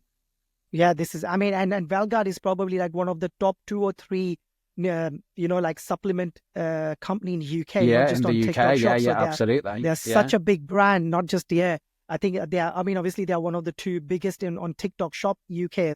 And I think they were the first one who came in on TikTok Shop when it comes to like Yeah, I wellness think brand. so. Yeah, yeah. So it is so good to see, like, just like probably, and I think you had that collab for almost like a year. So you were just 1 year in your Yeah, TikTok Shop journey, and you were able to have your own bundle with one of the biggest, like yeah, supplement company in UK. So for absolutely. someone who's looking up for something like that on your journey, I know some things might be specific, and in your contracts and everything you can't say out. But whatever you can share, like, so how usually does this work? Obviously, you for every sale that happens from your videos, obviously you make a little bit of commission, just like you would Yeah, of normally course. Yeah, by listing. yeah. But does these brands now pay you like a retainer fee or like a contract fee? I don't know if you're allowed to say that or not, but whatever you can share. Yeah, yeah. I'm just trying to say what people can think of, what they can Yeah. achieve. So I mean, you can achieve it. So yeah, I am on a retainer with Wellguard now, and so they will pay me a set fee every single month to say you need to produce this many videos. Right. And I would produce those videos anyway. So being Anyways, on a retainer is amazing because it gives me a guaranteed income every month. And so yeah, what I would say is for anyone that is unsure about whether this can be an opportunity for them, then don't wait for opportunities. Like, reach out to the brands you're working with and ask, say, I've been promoting your products now for this amount of time. Like, is there can we have a collaboration? Can we have a bundle? Can I have a retainer? Like, don't be afraid to approach brands for that. I think, know your worth. And actually, although for Wellguard, for me, it's genuinely products that I use, trust, and promote, and I wouldn't promote any other supplement brand. That's not because I'm on a retainer or because they pay me, but that's because I genuinely believe in their products. And I think getting that balance is really important to make sure that you're doing it correctly and authentically. true. And I think you say that on so many videos I've heard, you saying that you only recommend them because that's the only one you've used. Yeah. And I think this is a good thing for people to learn from as well, that, reach out for more opportunities once you have had some success with certain Yeah. brands, because you never know what it could turn into. Like, Absolutely. you were gonna And stay true update to the video. yourself. Like, that's, even, for me, like, one thing I like to always think I have done is I stay true to myself. And we talked about trolls. Like, I'll even get some followers that would be like, "Oh, you're only doing that now because you're getting paid." And I'm like, no, you know what? I wish that hurts me more than a troll. Like, when people think that, because I'm True, not.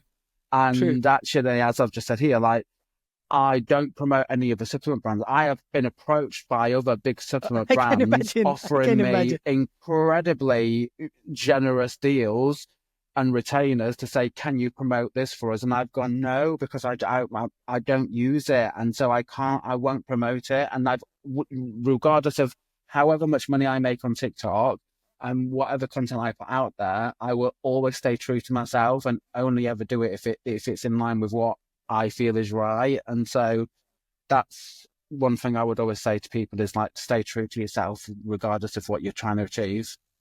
Absolutely amazing. And I think that's the attitude for everyone who's aspiring to become a star creator or someone. I think Luke kind of, went on to become like a big creator because of that Yeah. honesty and Yeah, genuineness as well. absolutely. Yeah. So I Yeah. think that's kind of one of the essential. That's where you not only make the sales, but you also build a community and Yeah. collaborations with brands. So Let's face it, you only earn commission if you are promoting something so if I promoted something and said, "You should buy this because it's amazing," and someone buys it and it's not amazing and they return it, I'm not going to earn a penny. So I've got nothing to gain by lying and by falsely promoting something, because if I do that and then someone buys it and they return it, I'm not going to get paid. So I think and I think sometimes people don't realize that, like, people think regardless of whether I, buy it or not, you're getting commission. That's actually not how it works. So I think by staying true to yourself and authentic and honest, yeah, you build trust from people. And so if someone buys something from you because you've said it's good and they get it home and it is good, then they'll be like, that's amazing.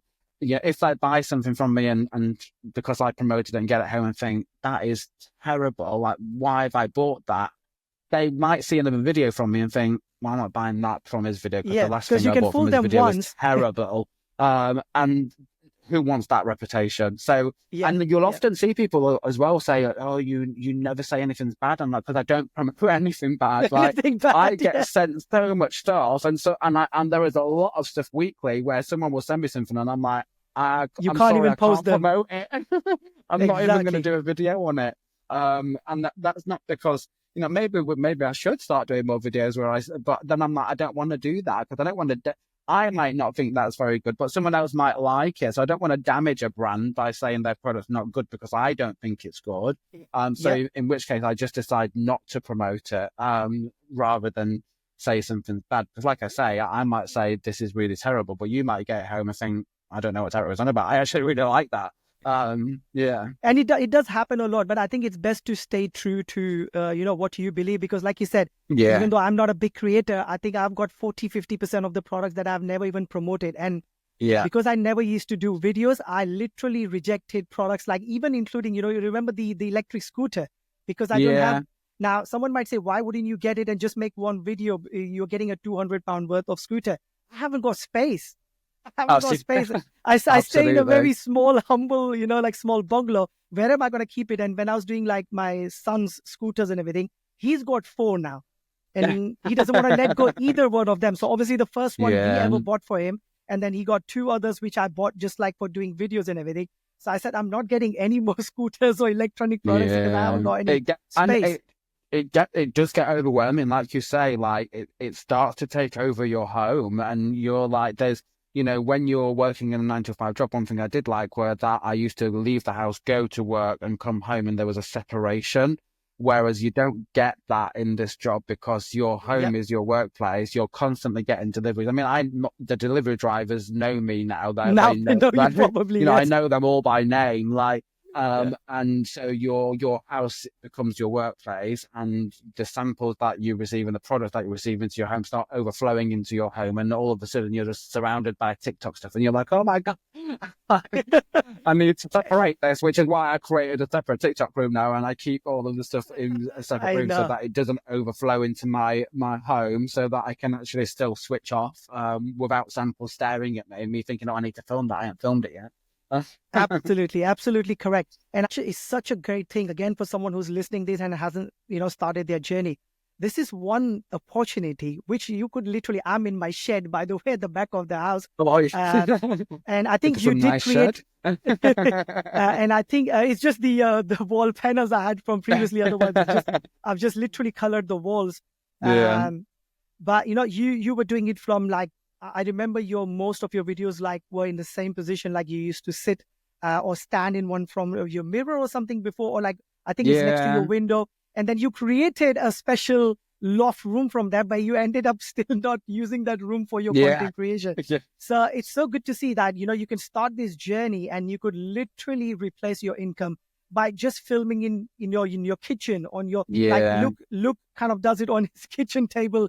Every time, and my 2 places that I film now, I film pretty much in 2 places, which is in my kitchen or in my in my dressing room, which is where I kind of, just because it's aesthetically pleasing, it's clean, it's neat, it's tidy, and kind of that works well. So you just got to find what works well for you, like wherever in your house, wherever you feel comfortable filming as well. Like some of my best videos I've done in my kitchen or in my dressing room, and so I feel comfortable filming in those places. I think most of your Morphy Richards are from air fryers and toasters and all those viral videos. Are you literally just being in your in your kitchen and filming in there? So it is. I think this just reminds you that you don't need special equipment. You don't need special phones. All you need is a little bit of trust in yourself that this works. Pick up your phone, front-facing camera, and you will be able to do that.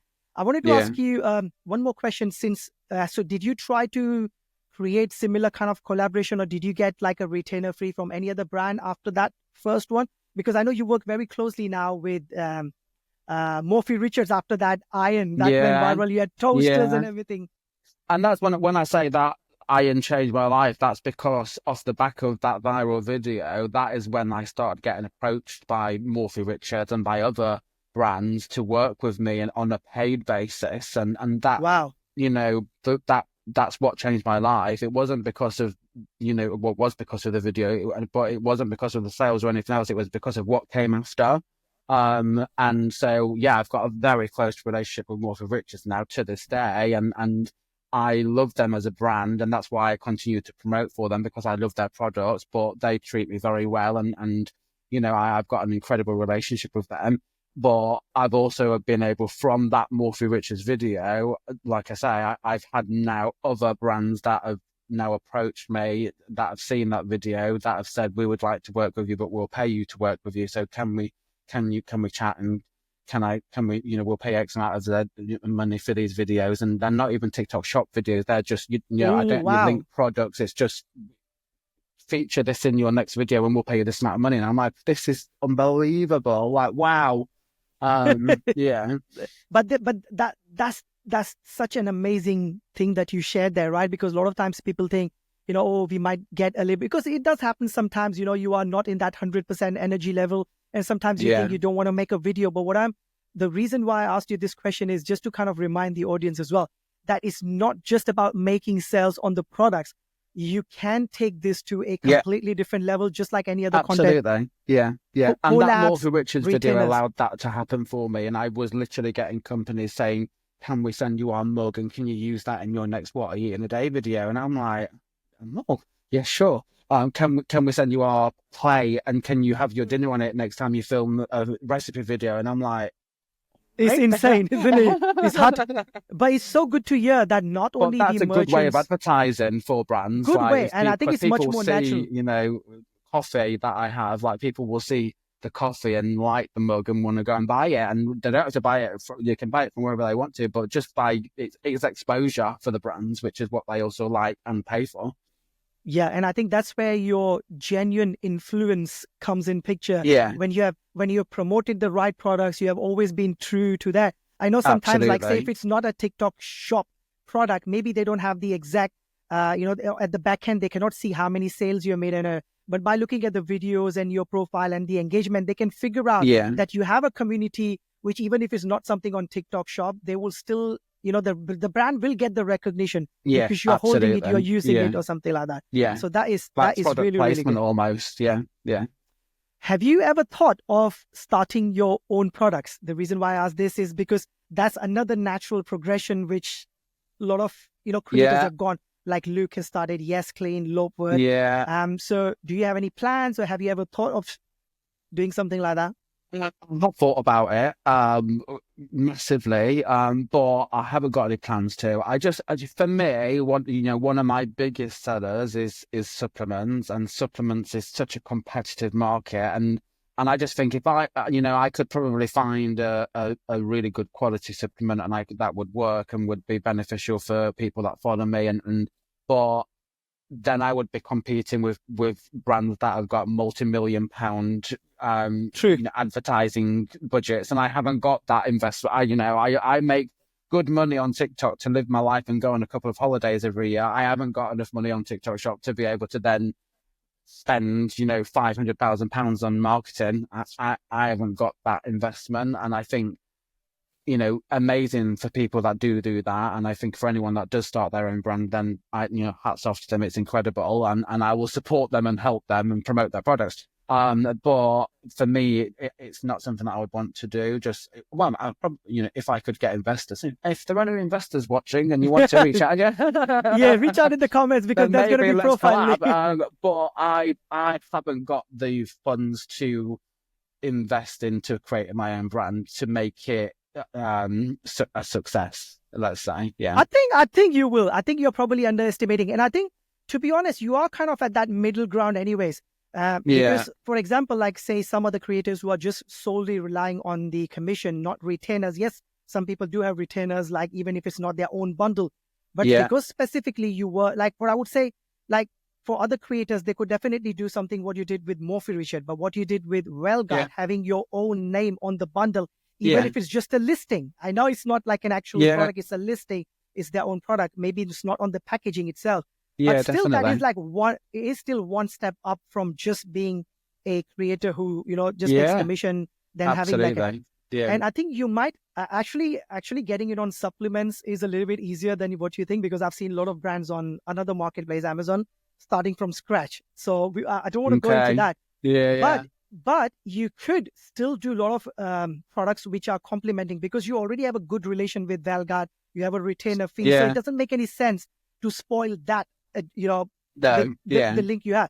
But there could be a lot of other complementary products, which could be something like, say, wellness, or maybe other brands could reach out to do similar kind of collabs with you as well. Definitely, So, but I think there could be a lot of products which you could actually do where you're not actively, like you said, like you wouldn't like to probably get involved actively because maybe you have never done e-com or anything. But there could be a lot of things. I mean, just to give you a small example I gave to Charlotte as well. You could be doing like a clothing brand, which is a completely print on demand style, which means you create a video, only people are buying, then it gets produced. So zero risk. All you are doing is basically just getting a sample t-shirt, which is $20. Absolutely. So there could be similar activities. So, but it was good to hear, because obviously everyone has a different way of thinking how they want to go forward or take their, influence, whether they want to get into physical products. I know I've taken a little bit more time. As usual, I talk a lot in between. But very few quick, it doesn't have to be one word answer, but like a short answer, whatever you feel you can share with us on that one. And one more thing before I go into that, what is your take on agencies? Like, are you with any agency? What do you think are pros and cons of signing up with an agency? I think do your research. I think there are pros and cons to agencies, and I think for me that I haven't been with an agency for a long time, but I am now with an agency. I think this is maybe my second month I've been with an agency. So I've recently just joined one. I joined an agency when I first started doing TikTok Shop, and I was with them for about 3 months and thought, I'm not getting any benefit from this agency, so I'm going to unlink and not be with them anymore. And then I've not been with an agency since, but I think it was maybe December that I joined an agency. And there are pros and cons. And one of the only reasons I joined that agency is because one of the creative managers in that agency I've met, and I've got a very good relationship with them, and actually therefore I would trust them. So I think do your research. I think, for me, I work hard, and if an agency is going to want to link with me, but they're going to want to take a percentage of my commission, for example, and that's a percentage of my monthly income, then I'm like, absolutely not. I'm no, because I work hard for my commission and I want to keep it all. I know what you mean. So I think do what's right for you. That I think an agency can be a really good place to help you start out, to help you get samples, and to help you get started, and to help you get the products. But just make sure it's the right agency, because I've had a bad experience with an agency where I got nothing for them, and nothing from them, and no support, and kind of unlinked with them really quickly because I was like, I'm getting nothing from this. But then I'm now having a really positive experience with an agency where I'm getting a lot of support, and they're supporting me a lot. Just do your research, and I think to be honest with you, even now I'm not skilled or knowledgeable on agencies to be able to say these are the pros and cons. Right. Because the reason why I asked is because I have had similar experiences. A lot of people keep skipping from one agency to other because they're not getting enough. Some they leave because they get charged, like a little bit of part of their commission, and not getting, especially say, for example, I was with T-Spot, which is ePhone's agency. And because it's mainly all about lives and everything, you got multiple people, they are working behind the lives while you're presenting the products. So it takes a lot of effort to big KLS and everything, to kind of go the way it's planned. So it does make sense. But when you're doing videos and everything, maybe it might not help you out as much. Are you able to share which agency you are with, by the way? I'm with TT Media. Is the agency that I'm with now, I think so. They are one of the big ones. I think they've got a lot of influencers. They have.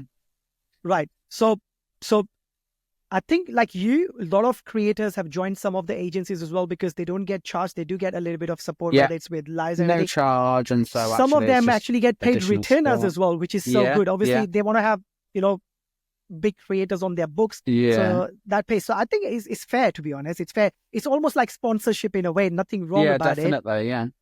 Which is good, because I think like George and everyone, they get like retainers just for being on the books. Like it doesn't get help or nothing as such, but just the name of a creator, which is another stream of income, guys. So the reason why I'm Yeah, bringing all these up definitely. is Which is like why I said earlier, know your worth. Like, you know, yeah. you have to know your worth. Today. So coming back to those short questions, you can decide not to answer them because I know Okay. a lot of people like to keep the monetary questions up to minimal, but just very few basic ones, because I know I've taken a lot of time of yours, which I always do because I speak a lot, unfortunately. So these are more like a rapid fire, yes, no, true or false, one word. You can extend a little bit, few more words as well if you like. Okay. So the first question is, you made 6 figures in commission in Q4 in this year on TikTok Shop. Yes, True. no, true, false. Okay. That is a lot of money, guys. You have no idea what we are talking about here.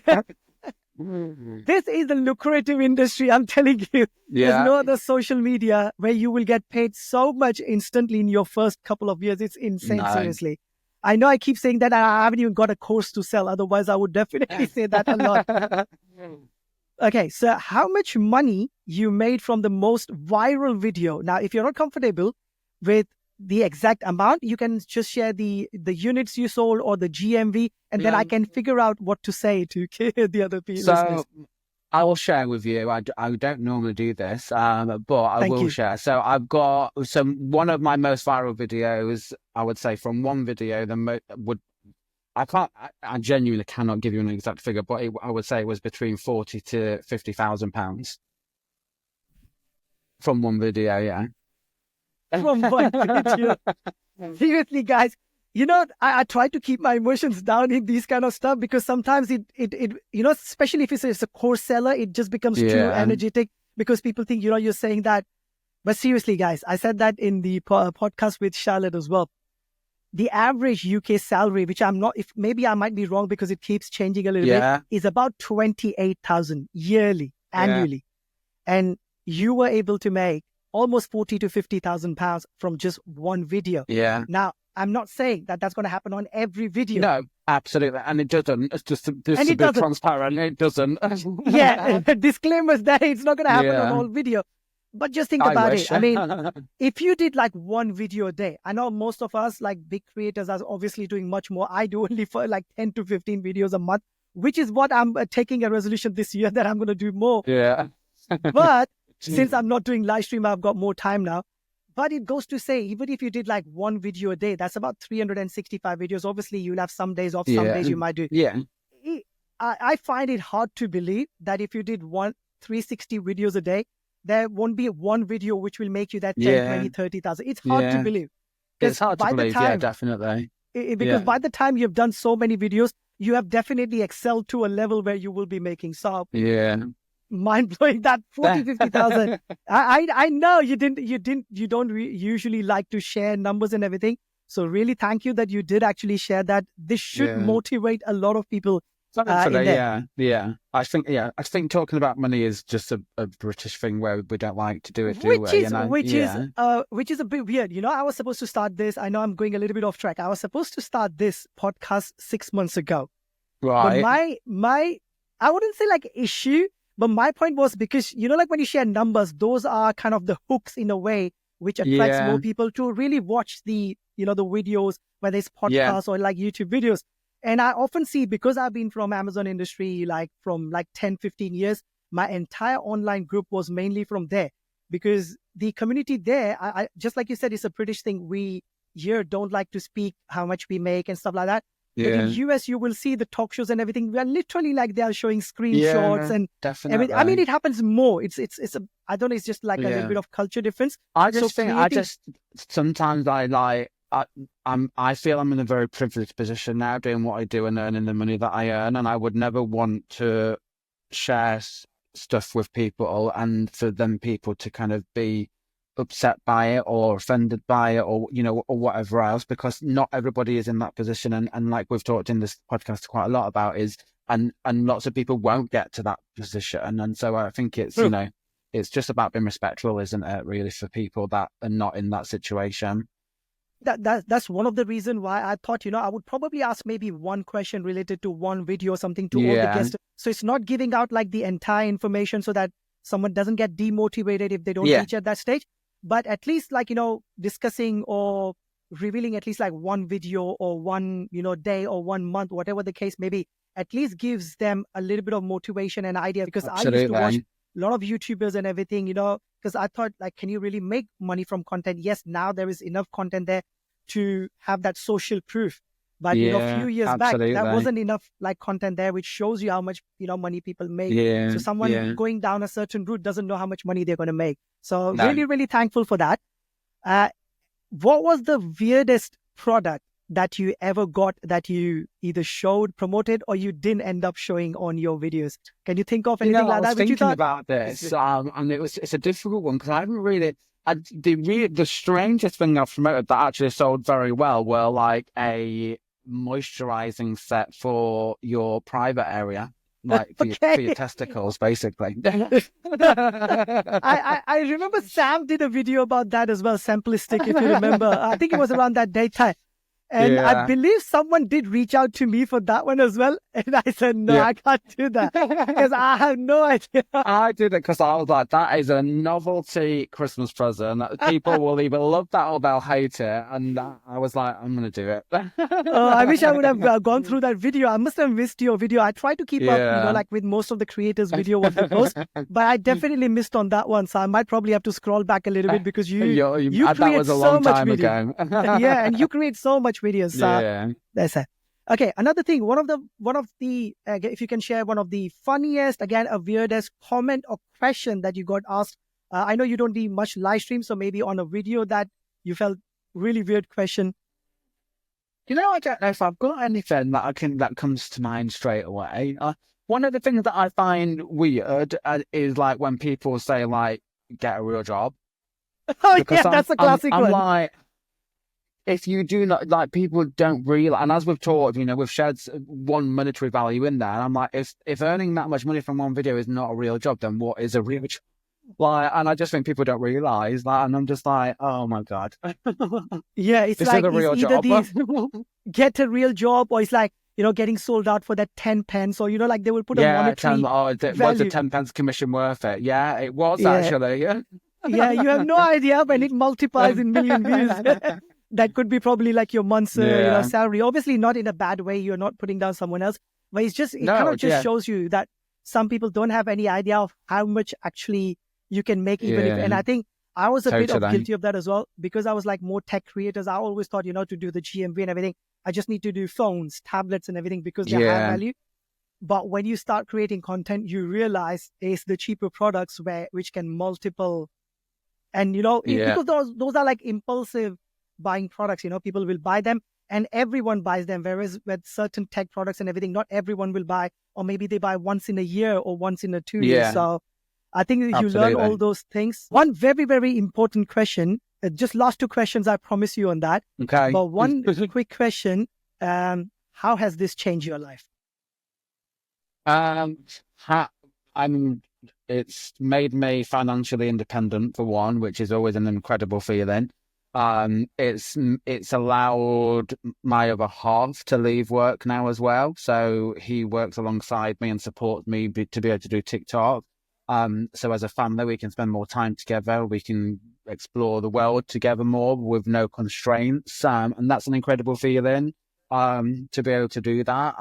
And for me, most importantly, it's connected me with a community of people that have been supportive to me and follow me and trust me. And a lot of my followers I've now have the privilege of meeting in person. And that for me is incredible, like to be felt, like be so loved by so many people that potentially some people you don't even know, like that changed my life as well. Like, to go out, like I've never felt in my lifetime I would go out into, into the world or, to my town and people recognize me and enjoy interacting with me because they've seen my content. Like, that's changed my life as well because that's an amazing feeling. So it's literally financially and from a confidence perspective and from a self-esteem perspective and mental health perspective, it's changed my life in every way possible, to be honest with you. Awesome to hear that. And just like you said, sometimes it's not just money. The zest and the kick might not be the correct word, but that you get when someone's recognizing you as a influencer or whatever, that takes your confidence and mental state to a level which I don't have the exact word, but it takes you and boosts your zest and energy to a Absolutely. completely Yeah. different level. Yeah. I get, You, like we talked at the start, like a lot of my content was about my gastric sleeve journey and sharing tips and helps for other people. And like when I meet people that say your content and your help and advice has literally changed my life, I'm just like, oh my God, wow, like, how can me, little old me, be inspiring so many people to take control of their own lives and do and try and follow in the footsteps of what I've done? Like that, I actually find that quite emotional, and I have, met people where they've been like, from your content, I went and had a gastric sleeve, and I've now lost 12 stone, and I've got my life back, wow. and I find that incredibly like emotional. Like I could cry all the time. Like people must think I'm silly, but I'm a crier. Like Yeah. It's never too bad to cry. I think it's just like yeah. I'm quite emotional as well. Sometimes watching movies as well, I might cry as well. Yeah, So yeah, disclaimer definitely. So there. I find If you're ever all of watching that movies. emotional, like the fact that I can inspire people, and that's what drives me to continue to do what I do, not anything else. Like obviously, I want to pay my bills and live my life, and so I need to be able to earn an income from it, and I'm doing that. But helping other people and being able to support and inspire other people is what keeps me doing what I'm doing. Absolutely amazing. And I think it takes a lot of courage what you did even before TikTok shop as well, sharing your gastric sleeve. Because I Yeah, think for someone just to remove a t-shirt and show up, even yeah, if they might be a little bit better shape, yeah. I've got It's similar daunting. Yeah, health issues, but we're always confused. So I think for someone, kudos to someone like you, who's taken that courage to, first of all, not only yeah, just take that path, because someone might not be just going through those paths to better themselves physically, like yeah, just being thinking, what would their brother might think or what their relative might think. yeah, But here you are, like showing that in front of the people you don't even know. You're opening yeah. up yourself to Totally. comments, trolls, and everything. But that should give someone enough confidence. So I think you might have definitely changed and affected a lot of lives in Yeah, a positive yeah, manner. which is So kudos amazing. to, which is amazing, right? Any last piece of advice for a wannabe creator or a startup who has just started creating, not seeing much success, or just in general, what would be your last piece of advice for them? Whenever anyone asks me for advice, or my first piece of advice to anybody is consistency, like be consistent. So if you are gonna set out to start TikTok Shop, for example, and you're gonna start posting TikTok Shop videos, don't just post one or two and then have a few days off and never post one for another couple of weeks. Like if you're going to start it and see it through and be consistent and post every single day. And like we talked in this podcast, there might be some videos or a lot of videos that you post that you get zero sales from, but there will be a video at some point if you continue to post and create really engaging, high quality content. There will be a video that will take off. It might take some time for that to happen. So be consistent with posting every single day and building your content up and building your channel up. But it will happen if you believe in it and if you're consistent with it, is what I think. Yeah. Absolutely. So there you go, guys. Coming directly from the star creator, Tariq himself. Tariq, once again, and once again, guys, if you have any questions for me or Tariq, you can always post them in the comments section below. We will try and answer them as much as we can. I'll try and make sure if it's intended for Tariq that he comes and comments on them as well, because I know a lot of people will have comments on your journey as well. Tariq, once again, man, it is such an inspiration to hear these success stories, which is one of the reasons why I wanted to start this podcast, because as a creator, you get that extra zest as well to go out and do much more. Thank you so much once again for coming and sharing your knowledge, your journey. I'm sure everyone who listens to this podcast is, going to go out inspired and create their own success story. Whether it's making that extra £200 to pay off their mortgage faster, or to maybe send their kids into private education, or maybe helping their spouse or wannabe moms who are scared to leave their jobs or plan for kids, whatever the case may be. But I'm sure each one of those will go out there quite inspired and try and begin this journey with a leap of faith that it is achievable. Thank you so much. So once again, guys, thank you so much for tuning in to Talkcast. Make sure to subscribe and hit that bell icon so that you don't miss out on any upcoming episodes. Remember, I'm here to share with you one brand, one creator, one journey with every episode. See you in the next one. Thank you so much, guys. Thank you for tuning into the podcast. Yes.